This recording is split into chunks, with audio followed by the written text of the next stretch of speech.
There's no us without you, so we say thank you.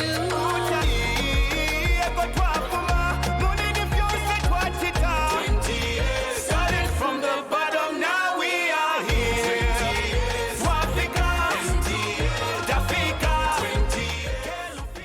What time are you back? You know, where are you going? I mean, and yes, exactly. It's amazing how you can be in your 30s and they can still ask you, but who is that person who has come to pick you up? And I'm like, And okay. church? Yes. We're waking up for church. So we go to church at 7 a.m. Are you coming, right?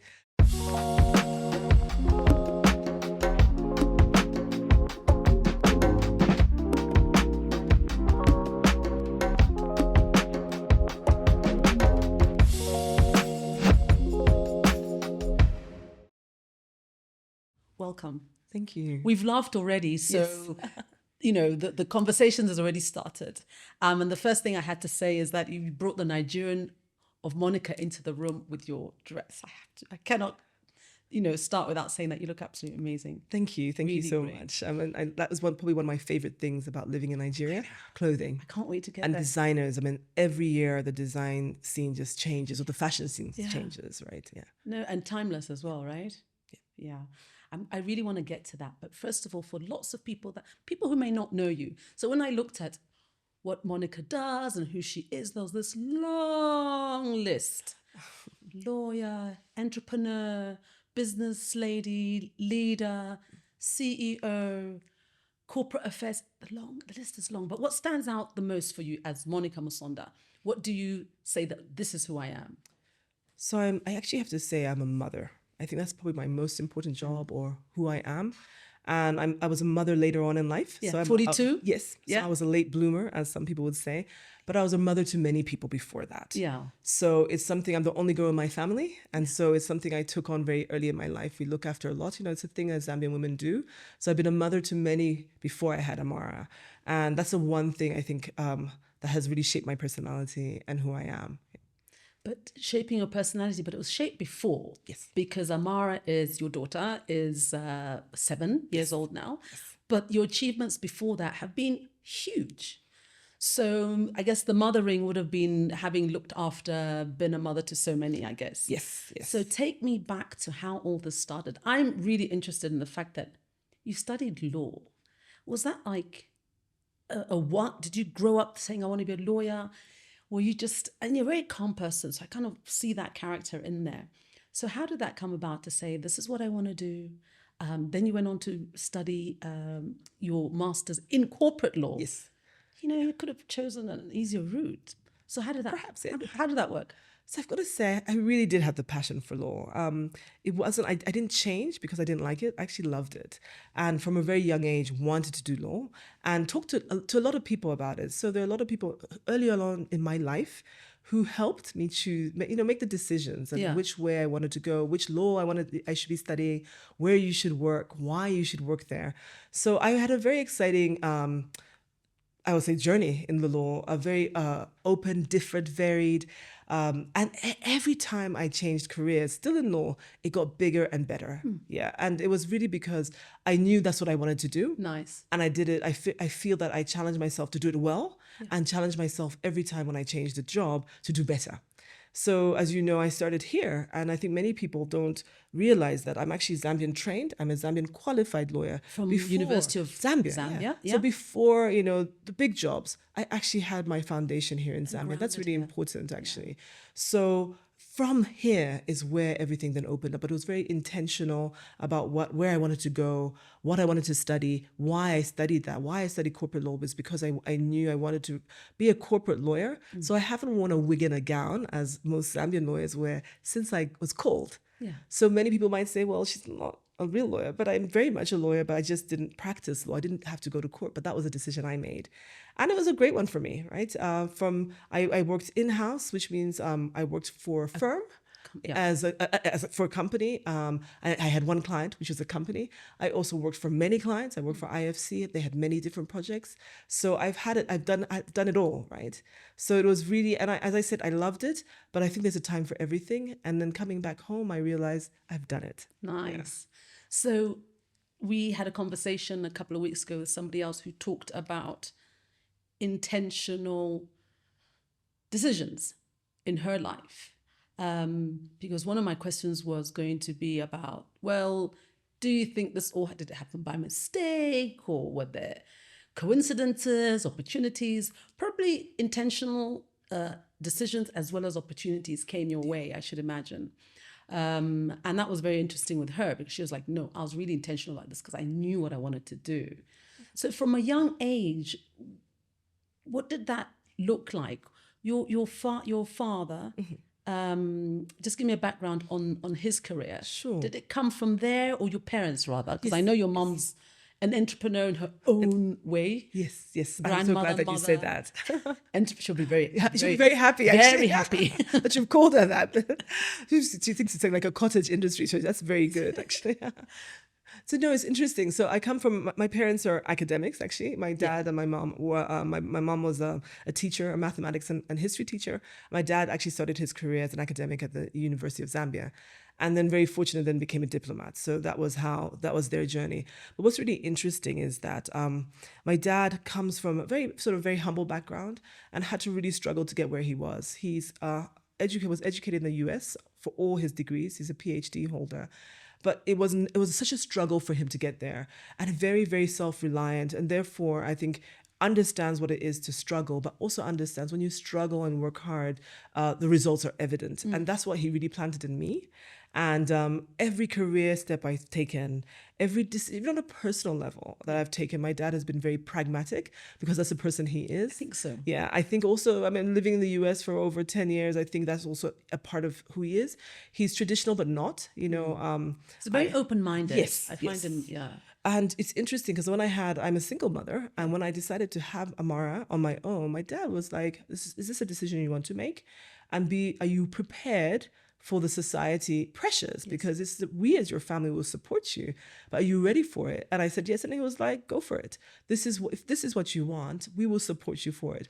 And there are not many people who do that, right? Absolutely. And so I think 100% my father has been a very guiding light, and my mother too, but I think really supportive. And I like to say I'm the only girl in the family, and so I think he maybe takes me as a boy sometimes. Out of how many? Out of 3. I've got 3 brothers, and then myself, and I'm the middle child, so you carry a lot as the middle child, but it's been very, I think he's been a force for me. And I'm really grateful he's still with us. He's 88, and every day I think about such a blessing that every day we still have them. No, they're amazing. Obviously, I know them well, and they're really great, solid parents and grandparents. So I can definitely see that. Yeah.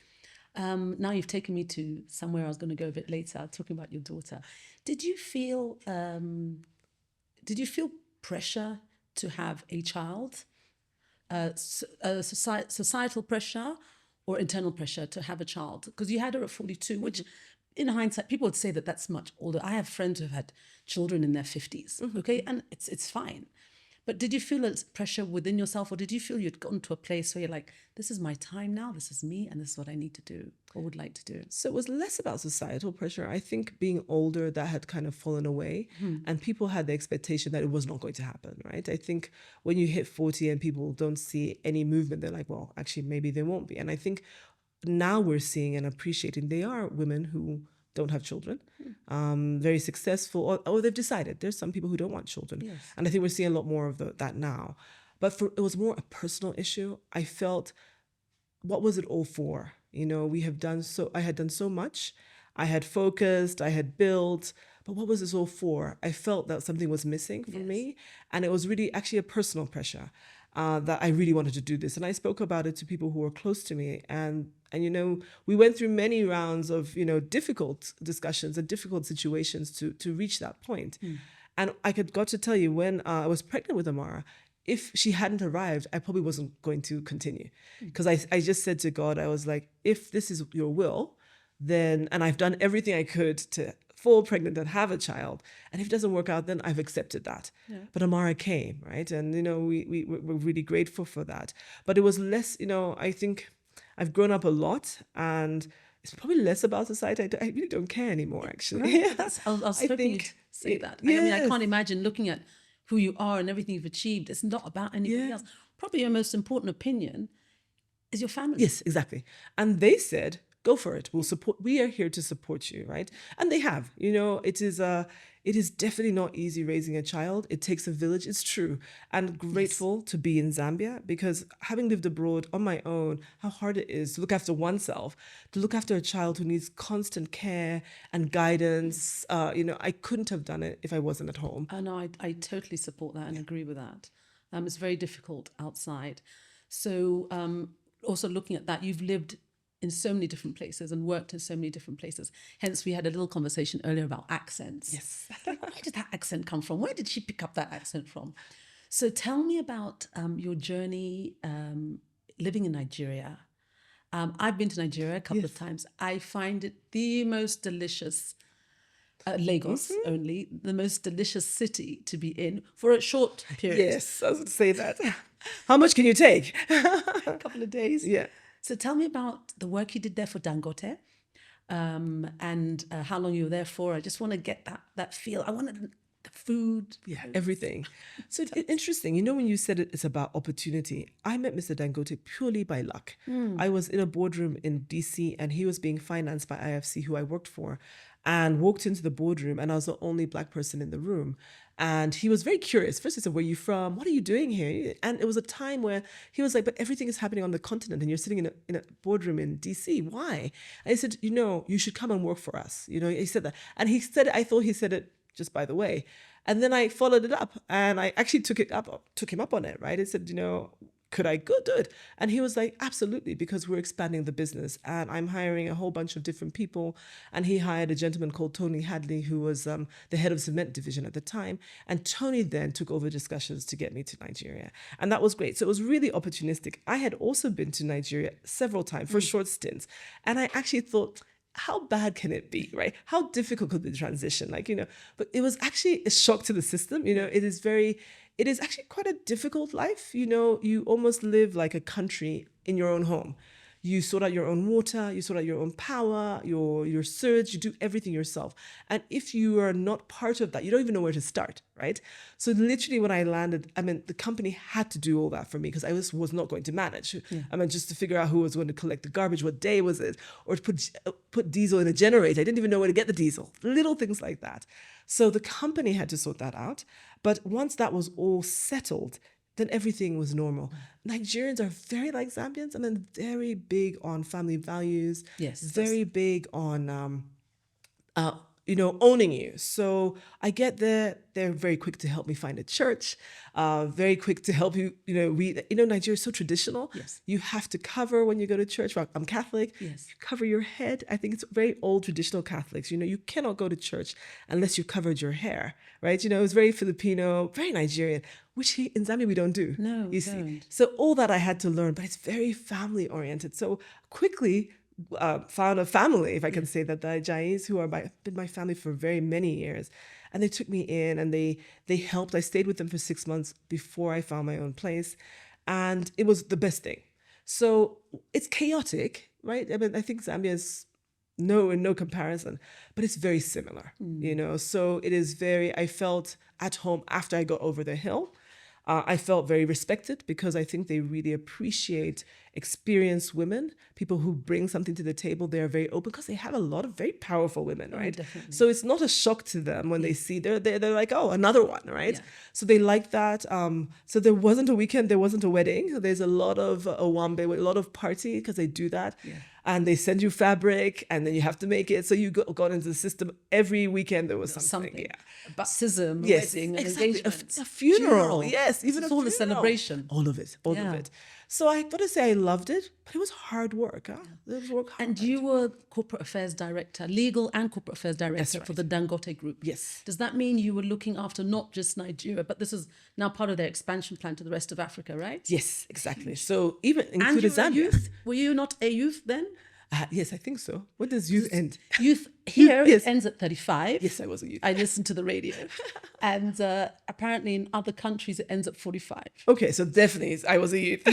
Imagine you running, you were a clear part of that huge a key part of that huge business under the age of 35. And what's That's great about incredible. it is, but also very open-minded. I think it's testament to him, Mr. Dangote, as well as the group, right? Very clear about results, very clear about performance, and it didn't matter whether you're Nigerian, Zambian, South African, whether you're white Indian or Asian, white Asian, black, it didn't matter.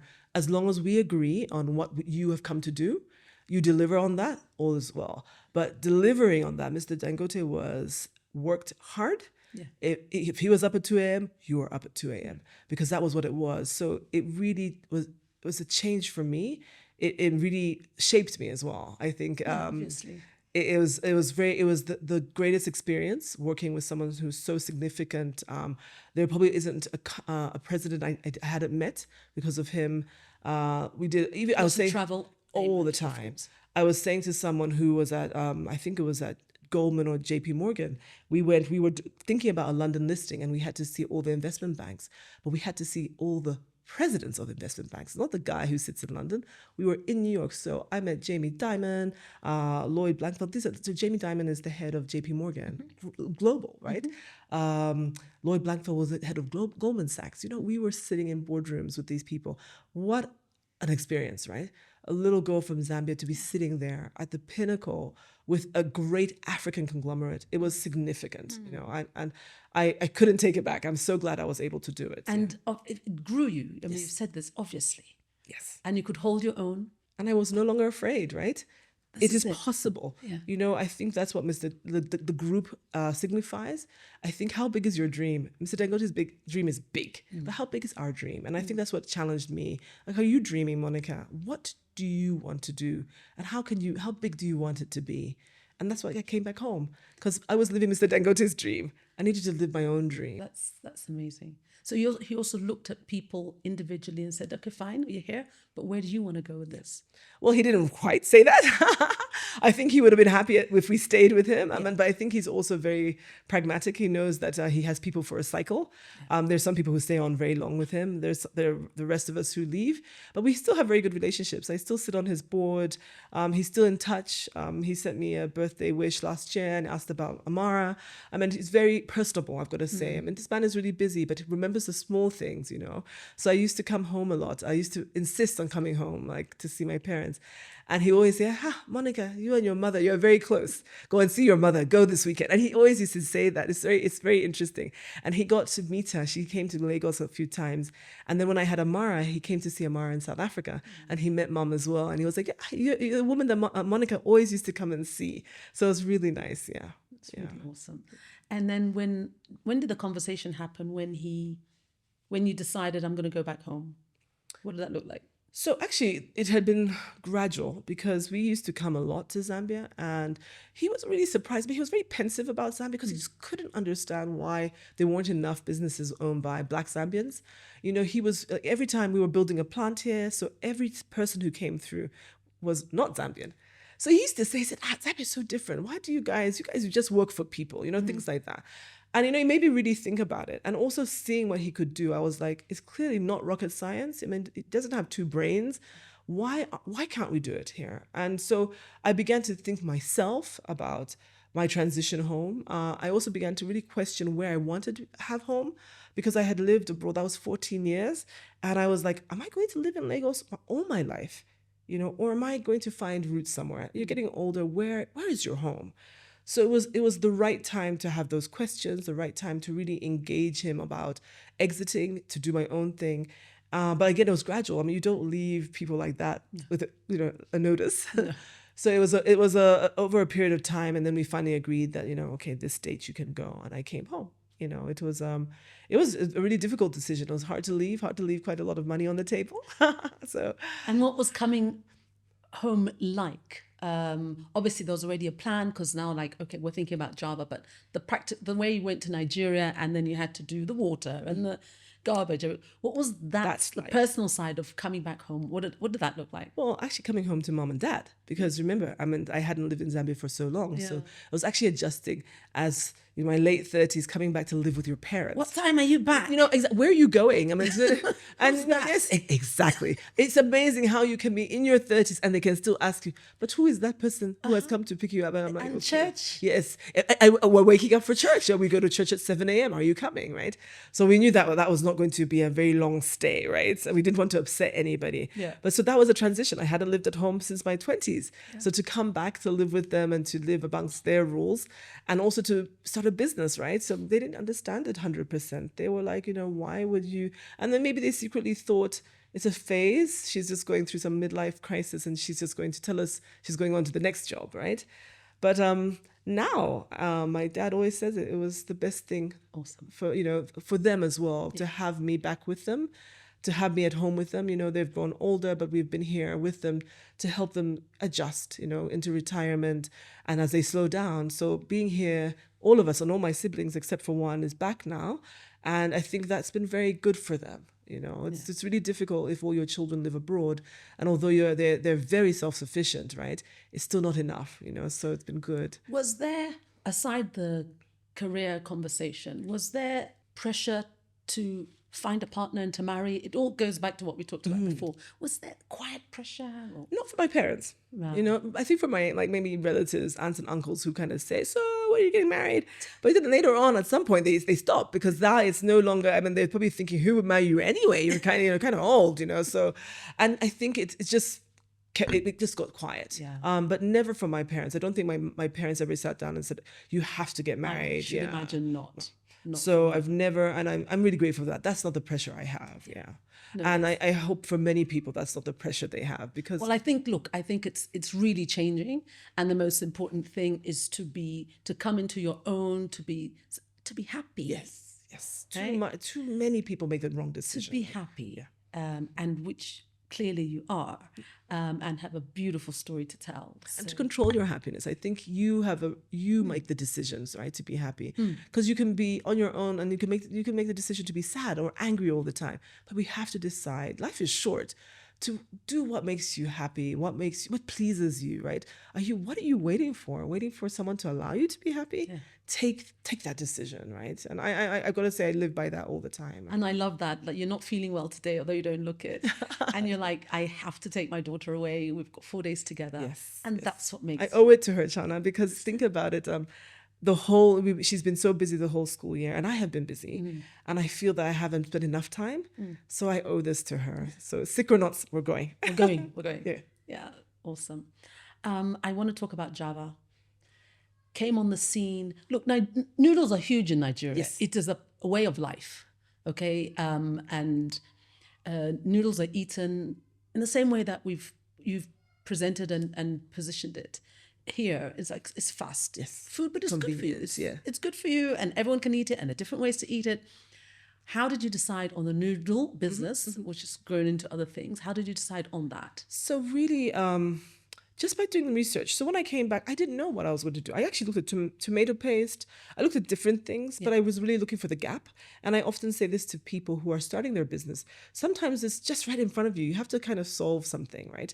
So when I stumbled across the opportunity because I looked on the shelf, and there were first a lot of South African brands, and they were really skewed to a different market. So very microwave type consumer, also very niche palate. So they had seafood flavors, boerewors, which is not indigenous to Zambians. And so that was also the issue because these products were not for Zambian, right? So that was when I thought that's actually an opportunity here to please, if you want to eat Maggie because you can afford it, please do. But there are lots of other people who want the same experience but can't spend 10 kwacha and actually probably don't want to buy a 10 kwacha seafood noodle. Maybe want a chicken flavor. But they weren't being given the option. So that's how we came in. And we really thought about different things. Easy is a 3-minute noodle because we cook things. Actually, if you look at the packet, we say, cook. Because Zambians cook things, Africans cook things. Yeah. You put it on the stovetop, it takes much longer, and you want a much more resilient type of noodle because the rest maybe mash really quickly because they're 2-minute noodles, and we eat ours with lots of stuff. So we had to do a lot of R&D about our market. What does the Zambian want? What kind of flavor profile they want? how much are they willing to spend? And that's actually how we created the niche. It was long, by the way. We lost a lot of money in the beginning through this kind of learning. And also people didn't know about it, by the way. Do you know, for 3 years, people thought it was a biscuit. And I got to say, they probably is an easier thing to do in life than to educate people on a product. It is hard to tell them, no, you have to cook it. Oh, how do you cook it? And it took a long time to convince people. Now what you see is obviously new players, because we've done all the groundwork, right? We had to go through. You've done it all for them. All the homework, all the hard knocks, we did it. But when it caught like wildfire, right? Because kids in Zambia are no different than kids in Nigeria or kids in the West. In the States, they call it ramen. Ramen is huge, right? But what makes a Zambian kid any different from a kid in the States? They don't have any money. They don't have any time. They want different pleasures. I mean, we eat shima as a staple, but maybe we don't want to eat it every day. So those are our kids, and those are the people we talk to, right?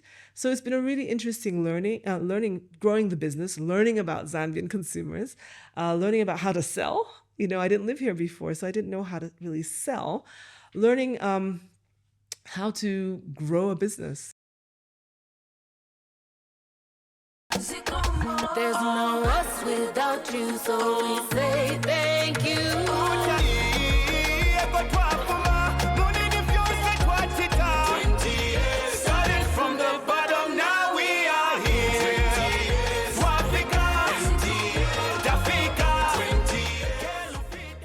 You also came in at a time when things were changing really quickly. Yes. And I watch and I see this, and they're still changing quickly, where we adapt to social media, of course, has had a huge impact on what we do, what our children see, what we see. So they will catch on to the nearest thing that they see. So all that must have had a really interesting impact on sending your messaging. Positive impact. Yeah. I spoke to the guys who own Indomie in Nigeria, and he said to me, Monica, you'll be a success quicker than we were. Because it took them about 15 years to actually get that, boom in Nigeria, because they started in the early 90s, right?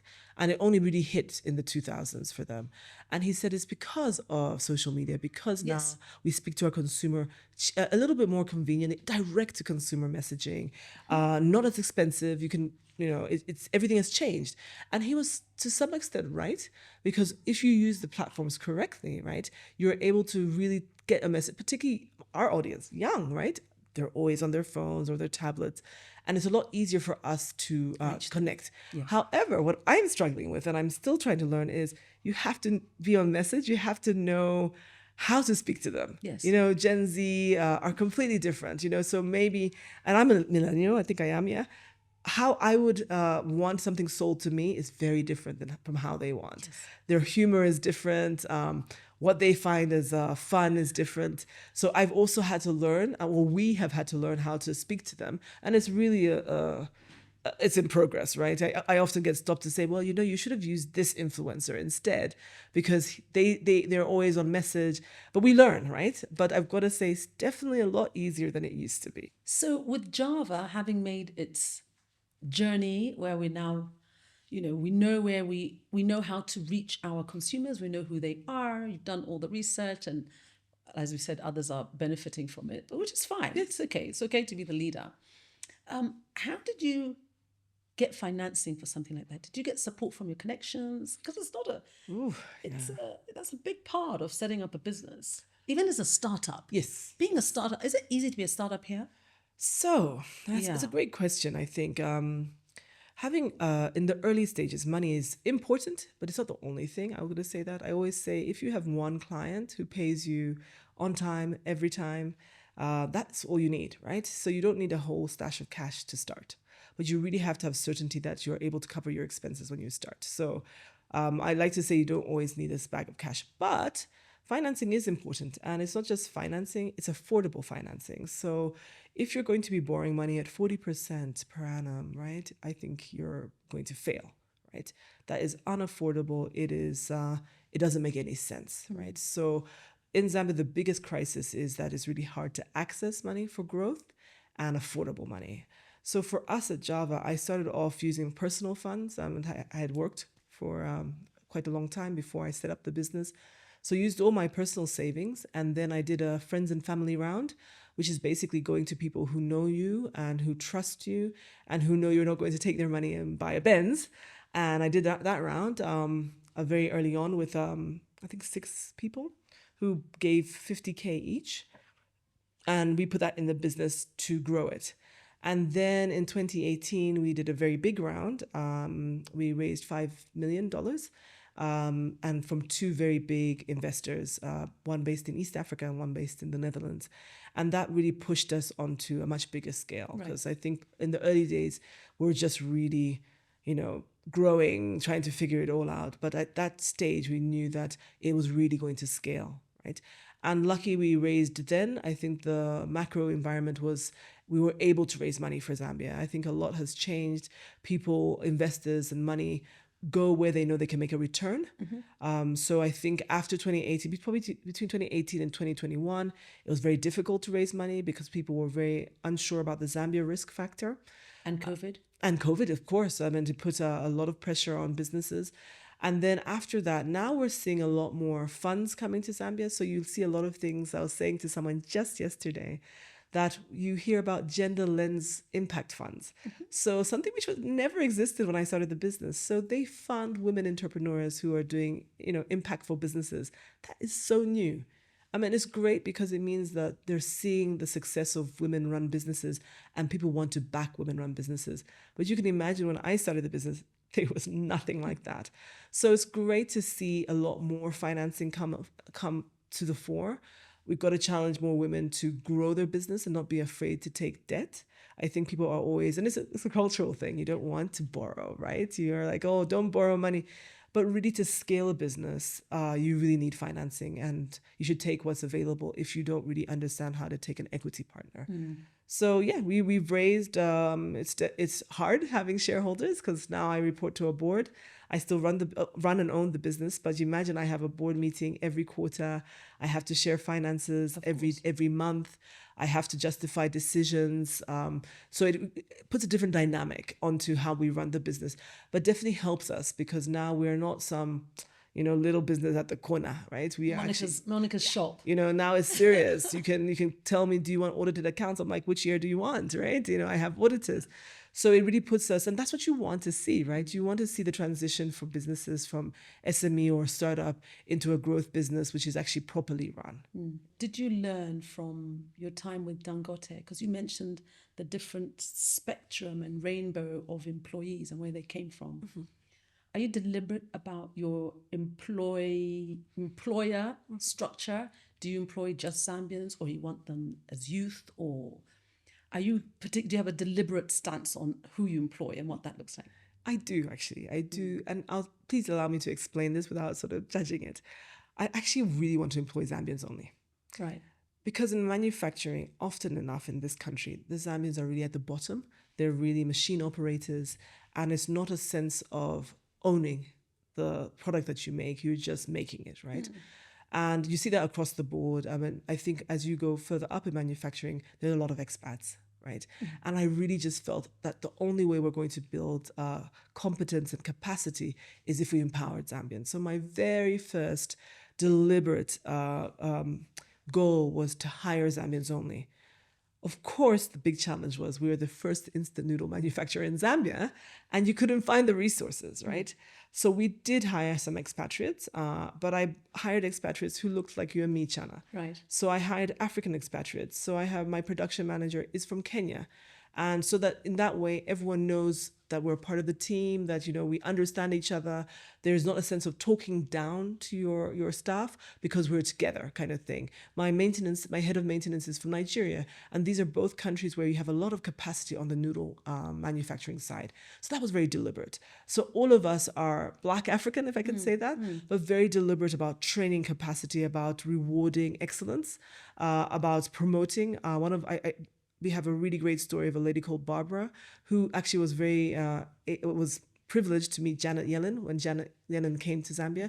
Janet Yellen was the former Treasury Secretary in the United States. She signed the dollar, right? So she came to visit Zambia, and she wanted to see a manufacturing business, and she came to see us. And we made Barbara tell her story to Janet Yellen. Barbara came in as a single mother as a packaging person, literally packing the boxes. And over time, Barbara is now a supervisor because we saw in her determination to do better, her quickness of learning, her questions. And at every stage, we helped her. So now she leads the team. She started off packing boxes and she started off on a temporal basis, right? Now she's a supervisor. Those are the stories we as Zambian businesses need more of, right? We change everything locally if we are deliberate about growing local capacity. It is hard. And it is hard. You also have to train an ethic. We often get beaten down because, but Zambians don't want to work. They're always sick after they get their pay. And of course we have that, right? But since you pick out the best, you pick up those who are enthusiastic, those who want to be there, those who want to change their lives. Barbara wants to change her life. I need many more Barbaras, and I will support many more Barbaras because I want them to change their life. I recently was with had the privilege of actually being at a table with a financial organization who, again, their focus is on empowering literacy and empowering women. So we went to see a women's village group, and they were all telling us the different things that they do. But there are some stories, and it is beginning to come out there. I think more of the financing. The Zambian financial institutions are also trying to push the women agenda, the female agenda, to empower. But maybe again, it's about the interest rates and that sort of thing. So it's also good to see that international organizations are coming in and really focusing on that. I think we're going to see some really great changes. And it's good because I think people now believe they can bank on women business owners. Before I think people were like, well, is it really a business? Is it a hobby? Yeah. Is she only doing it on Saturday and Sunday? Things like that. People really made women-run businesses like you got sort of a bad stick because everyone was like, they really are not businesses. Yeah. But now I think you're seeing, and the data suggests this, that you fund women, they pay back on time, they say they do what they say they're going to do. Yes. So now it's a lot easier to back women, right? So great. I think it's a great opportunity today, if you're a woman owner, to grow, challenge yourself to get bigger because there's a lot of support in the ecosystem for you now. No, just I'm loving all of this. Tell me a little bit about your experiences, because I'm picking up on, you are a flavor of so many schools, not just literally, but family schools, business school, mother school. Tell me a little bit about your experience of having having gone to university in the UK in comparison to having gone to university at UNZA. I was at UNZA, I think last week. I haven't been there forever. Yeah. It's such a great institution and has so much wealth in terms of capacity. But the outlook for me, it's changed so much. Yeah. When you were there, what was that like? Wow. What was it like? It was super, super competitive, right? To go to UNZA, when I went to UNZA, it was really hard to get into because at the time there weren't a lot of private universities. Private universities are fairly new. I would like to say that last 10 years, right? When they've liberalized education, particularly higher education. So I think when I was at university, there were only What year was that, do you think? 1992 to 95. So that's telling my age now, yeah. So ages ago, right? So it was really hard to get into. It was hard to get into the School of Law because they took like 30 students every year, right?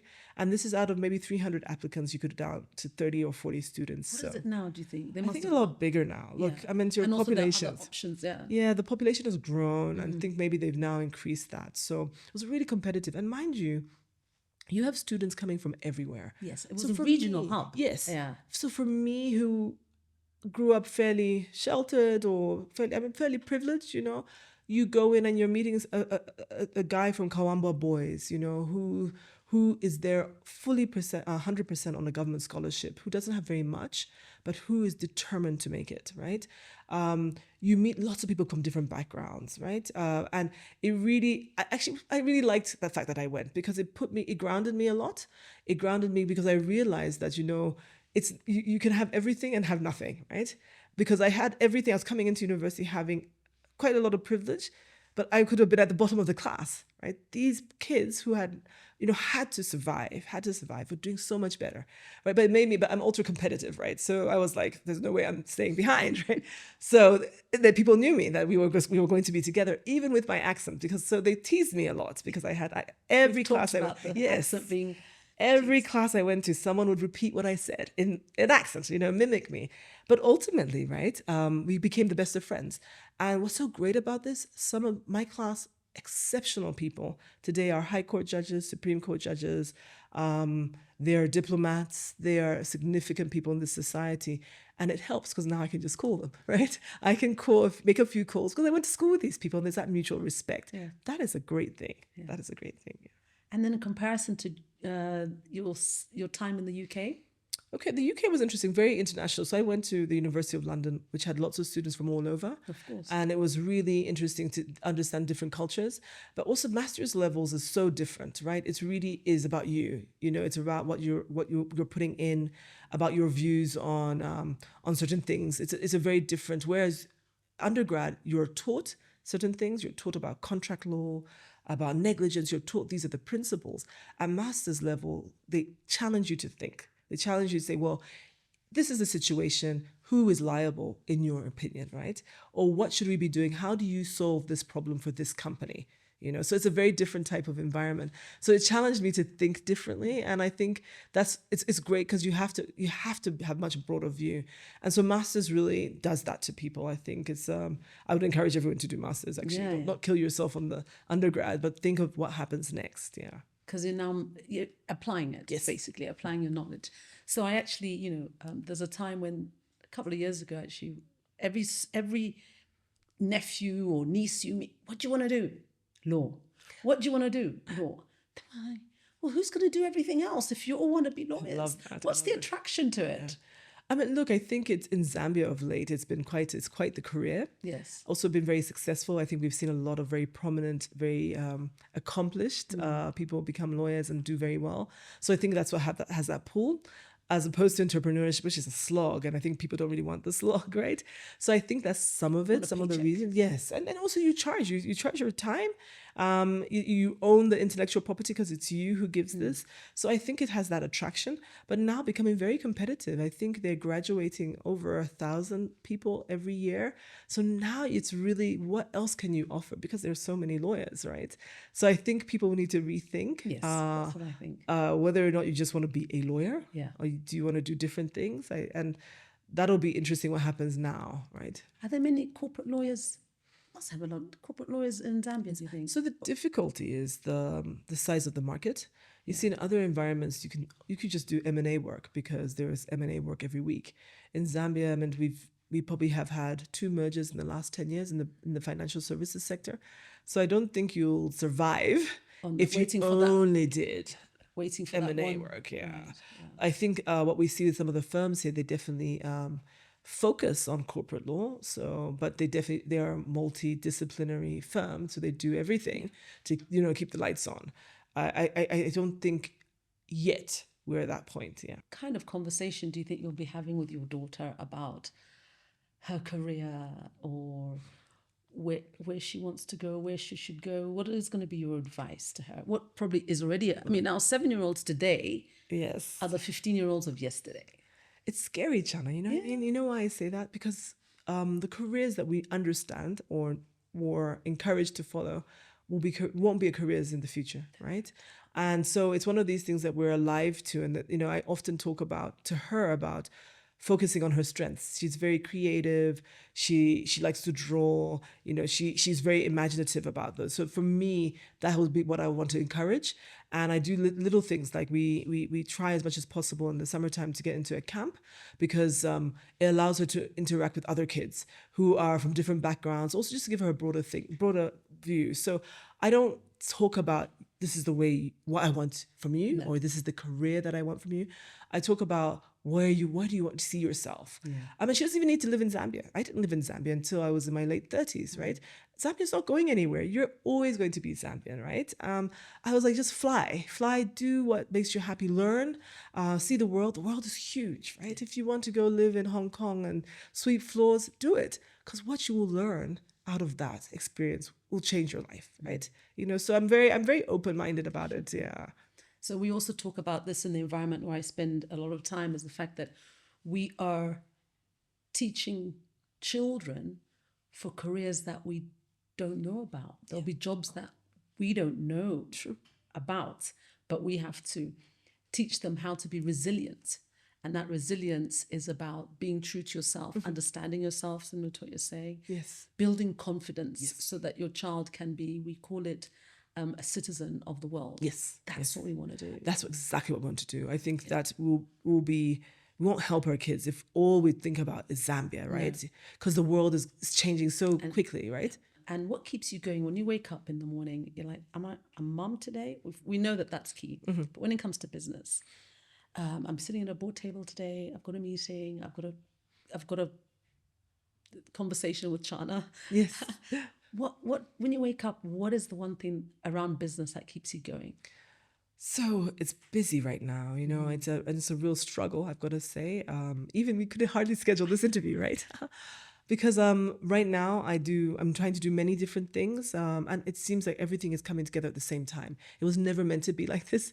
You think that one starts and the other finishes, but now everything is growing. The seeds we planted a few years ago are now germinating and all require something Through hard from us. work. Yes. Through persisting. But imagine the work is still continuing, right? So actually what I was saying to someone yesterday was literally, I have to use digital tools much better to plan my day, because otherwise it's very overwhelming. What am I doing today? How much time do I have to spend on this? Is it something I can delegate? Is it something that I need to personally be there? Can I do a virtual call? How do I do it? Because we're so busy and everything requires your attention. And you'll be surprised, there's some people who will be like, no, you personally have to be in this meeting. You personally have to make the decision. And that's tough. Well, I couldn't have had this conversation With someone anybody else, right? Yes. So it's really difficult. Representing. Yeah. Yeah. And it's difficult to manage time, and on a personal level, I'm learning every day how to do better, right? It's the balance is impossible. It's impossible, right? And clearly some things will have to give. At some point, I will not be able to do everything I set out to do. I would have to gradually take a step back on some things. And those are my conversations I'm having now. What can I step back from? What is grown enough that it can float on its own without me being there? So how do you reset when you think, okay, hang on a minute, I just need to step back and relook at all of this? How do you do that? What do you do? Yeah, I have to get out. I really have to get out. I think what I try to do, particularly if I'm traveling, is take a day or two extra. So I do nothing, just really try to self-care, look out for myself, take a deep breath, because it is quite overwhelming. And also really just try to, and tell everyone, I think I communicate it effectively. Not everyone understands this, mom in particular, because my mother calls me every day for something. And I'm like, I actually can't deal with that today, right? So I just tell them, like, it's too much. Not everyone understands it, because sometimes people think that, you're all things to all people. Like, but why can't you talk to me right now, right? Because I have no capacity to do it. I don't do talks anymore. It's really hard. I love speaking events, by the way. Is that because of just the capacity and the time? People think you just wake up and you go on stage and you just talk, right? You have to prepare. That's exactly right. And that takes preparation. And also it's a brand, which means I'm not doing half a measure, right? But it became too overwhelming for me that I used to sort of, line myself up, because I know I have a talk next week, but I've got all these other things and I have to prepare for it. So now I tell people that unfortunately I can't. Not everyone understands it, because some people assume you have to do it. I mean, you must share. You must tell us everything about your business. I can't. I don't have the bandwidth to sit and do a presentation. I don't have the day to sit with you, to come to Livingston. Great that you're doing it, but I'm not available. So this is part of your strength, is where you begin to deliberately and also recognize that I can no longer, and be able to say that rather than just, starting to domino off. Will get really bad. Imagine you'll see me on something. I'm like, well, she actually would perform terribly, right? Because I was unprepared. I didn't have the right, demeanor for it. I didn't want to do it. So I want to avoid all that. So I read, actually. And it's respect to your brand and other people's brand. And other people. Yeah. Remember, people are either paying or they've gone out of their way to attend a talk. where your delivery is terrible, right? And there's so many great people. So I also now pay it forward. So when people say, can you come and do this? I'm like, I can't, but there are 4 people I know who are great, who'll pass on the message, right? So those are the things I've had to learn to step back from, because I just know I'm not able to deliver because it's too overwhelming on this side, taking a lot of my energy that I'm not able to deliver on this. Hopefully I'll come back to it because I love it. I love being able to talk about the lessons. And the experiences. I love talking about the lessons. And, literally, or maybe sometime, maybe I'll write a book or something, books What would it be titled? That's a good question, actually, Chana. I haven't thought about it. I haven't thought that far, right? We can think about that. Yeah, we can. Yeah. But someone has told me that maybe I should write, because maybe, and you can write anywhere, on a plane, you can write your thoughts. So it's not so, what's the word? Not so much pressure. I mean, take a period of time to share those stories, because you're right, we should share. But sometimes it's really hard to share when you're overwhelmed or doing so many other things. So again, there you have to probably, when the time is right, like stepping, because you might have to actually step away to write. Yes. Because it probably can't happen together. The chaos. Yes. And you probably wouldn't give your best. You're totally your right. clarity, your memory, there's also research, a lot of research involved. Yes. Probably I'll maybe pay someone to do it. I've got to say, I'm not a writer. No, I mean, you wouldn't be able. Well, you wouldn't do it all alone, but even that requires your input. That's right. So at time, maybe that's the next stage we're at. Well, let's see. I can't promise. It's something I'm thinking about, but I'm not there yet. But it's as I say, I feel that there's a lot to share, but we have to figure out how to deliver it. I've seen some really interesting ways. This is also one. This is great. Interesting ways of how celebrities or people are sharing. There's so many channels. I think you can take time to think about that, and it's not always just in a book. Actually, true. So probably a conversational book. Yes.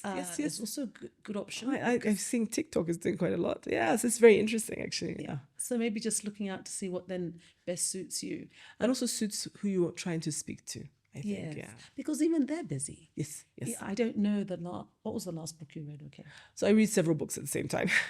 So the one that's on my bedside table is The Art of Scale, and this was given to me by one of my investors, because clearly giving me a message that they want us to scale. I'm reading that. But I read several books, sometimes soft stuff, some useless, novel, because you just need something soft to read. Then serious books, I love biographies. I love reading about other people's lives. So it's always interesting. Is there one on the bedside table? There's one in the car. There's one in the office. There's one in my office number 1, office number 2. Bedside table. They're all over, actually. The bag that travels. There's always and I have to have paper, so I haven't been able to graduate to the ebook sort of thing yet. Yeah, I like to turn the pages. I like to turn pages, and I also like to write still. Interesting. Like handwrite. Right. Yeah. I love writing, so I spend a lot of money, and time on good books and good pens. Nice. I'm obsessed by good pens and good books. That's so interesting, yeah. So actually I have probably from the last 25, 30 years, I have a stack of notebooks, and you see how my handwriting has changed. Right? Or when you go through in the middle of the year, and it's probably like budget planning or something, the handwriting is terrible. She's stressed. You can see it, exactly. January, fantastic. They're full of goals, right? Yeah, bright purple ink. Yeah. So those notebooks might be a good one for your to put together. Yes. Yeah. It's so interesting. I have a few notebooks. I always say, if I die, right, burn them. You don't want people necessarily seeing these thoughts. So I tell my cousin who lives with me, like, whatever you do, just burn them. Malenga Kapwepo was telling us a story of how they came up with the name Zambia with Mr. Simon Kapwepe. Yes. So she got his notebooks, of course, and it was written in there about how he started off like Zambezi, crossed that out, and how he came up with Zambia. But I don't think we should be burning those notebooks. Well, maybe. Zambia came from a notebook. Yes, true, so true. But I want to ask about your more of a personal lifestyle. You turned 50 recently. We were so excited. Yeah. And honestly, when you look back, it's an amazing milestone. Yes. Milestone. Yeah. In many ways, what you've achieved career-wise, personally, and I know you like to travel. Yeah. You don't have to tell us exactly what did you. There was a big party. We did yeah. it Yes. Zambian Nigeria style. Yeah, we did. Like we That went did. all out. So I'll Didn't tell hold you. back. Tell me what your thought process about What? this milestone of mine. So at first it was scary. At first I didn't want to own up to the fact that I was 50, right? You're kind of still like, I'm still 49, I'm still in my 40s, right? And then I was like, you have to embrace it, right? And fully. And that's how I decided to do lots of things. Embrace it fully. So it was one of those things I sat down with some really close girlfriends of mine and relatives and said, we're going to have a party, right? It's going to be a nice party. It's not going to be big. So I didn't have a 300 people party. I had a very niche with my friends and family that I like. You know, you wouldn't be there unless you knew me, and you did not get an invite unless you knew me. You know, I said, if you didn't know when my birthday was or the name of my child, you're probably not going to be invited, right? And so we went all out, right? I absolutely, at some point I was like, you know, looking at the bills and thinking, what the hell? I was like, I cannot be fired after this because I won't be able to pay these bills, right?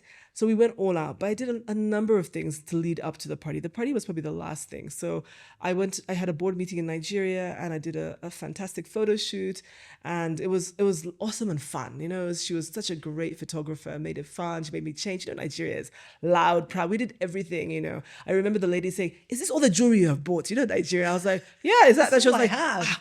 no, don't worry. She went and got some. I mean, they dressed me up, Chana. I'm telling you, they're like, you have to have feathers and everything. But it was so much fun. She was like, you're 50. What is this? What is all you have brought? So I had lots of fun on the photo shoot, right? And we used those pictures at the party as well. Then I'm Catholic, and you know, we come from a Catholic family, a very big Catholic family. In fact, Mama Manga, your sister, organized that we had mass at my parents' house on the day of my birthday. Yes. Because my parents are a little bit older, my dad hasn't been able to leave the house to go to mass, but the church came to him. Fully, like full choir, everything. It was like, it was great.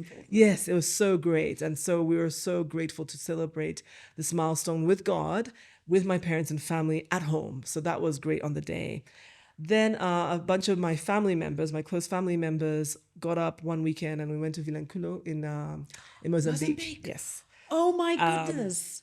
It was beautiful. And I'll tell you, we were afraid, by the way, because we had people coming in from all over the world coming for that weekend, but you knew they had an election and there was trouble in Mozambique. So every day I would email them, like, are we safe? Because people are asking me, they're coming from like London and they're connecting, but there's like, they see that Maputo is burning. And she's like, yeah, but that's Maputo. We're over here, there's nothing.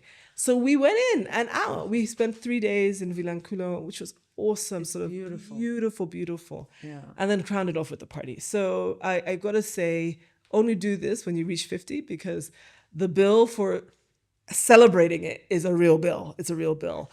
And but it's welcomed a really important stage in my life. We have done 50. We're unlikely to do another 50. We're very unlikely to do that. So celebrate that, and you know, walk in with style and grace. And you know, I'm happy. I'm energized, and you know, it's the next phase. Now there's no pretense. It's living for your best you. So it's great to be 50. Right? I don't hide it. I'm like, yeah, I'm 50. And I'm so sorry I missed the party. Yes, Chana. So sorry. Chana, we're not talking about that right now. I felt it right here. So I went there years ago, but it is stunning. Yeah. You need to get a house. Right by the beach. Right by the beach. Yes. You see the crab guy and you're like, I need it for lunch. And white sand. So I think we don't appreciate first of all, how easy it is to get to Mozambique. No visas required, very easy to get to. They speak a lot. I mean, it's English speaking. Yep. I mean, you know, and so welcoming. So literally we researched it. I had gone in 2016 with some girlfriends. I was the one who was the last to join them. And I said to myself, I want to come back with my people, right? Because I just tagged along. And so I said to everyone, look, save the date. We told them in July, save the date.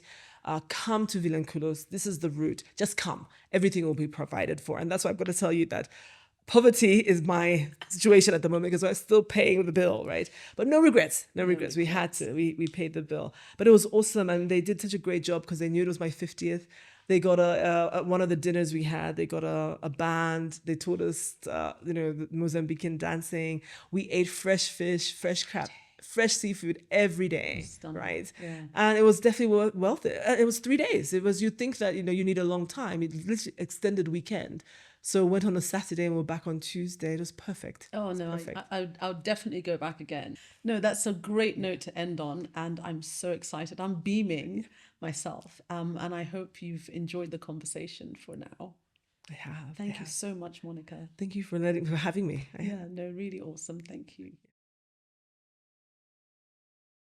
There's no us without you, so we say thank you.